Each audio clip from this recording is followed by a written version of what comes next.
All right, so let's look at the modular system.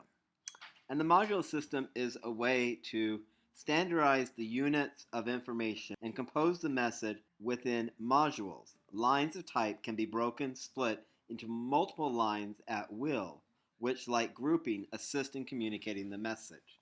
So a great way is to start with your modules. They can be squares, circles.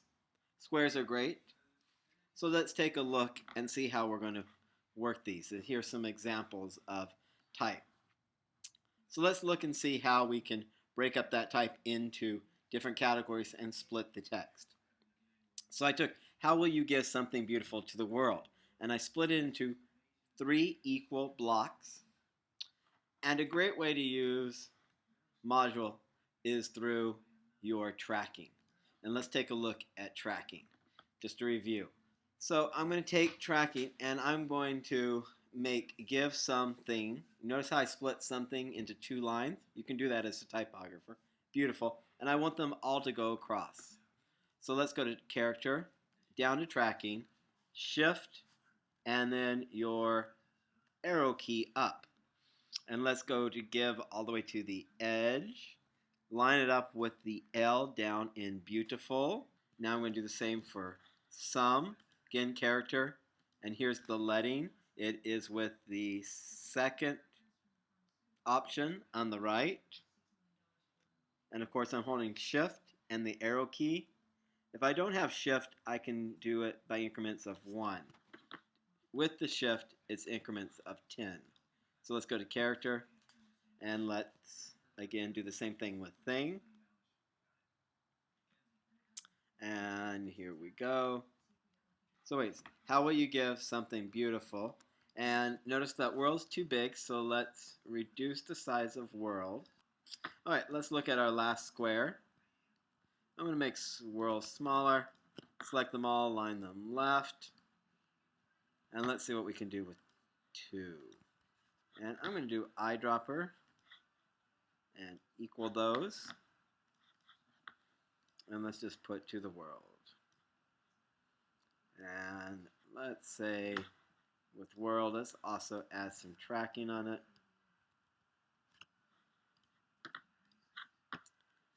And I'm going to put a little graphic symbol here, maybe of a world.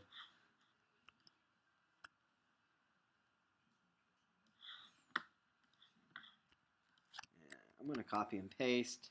I'm going to use my Pathfinder and let's do a top. Let's do an intersection at the top, and we'll come into that blue, and let's give it a lighter color.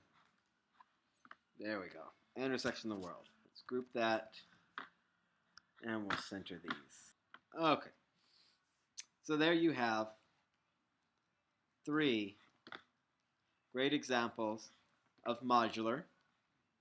Okay, so you can even take it further by taking your square, adding a texture behind it, such as the dashes. Notice I've also added a little detail by giving the top and bottom a line, but not just a line. I've added even more detail, like the triangle, which in itself gives the squares a more fluid design.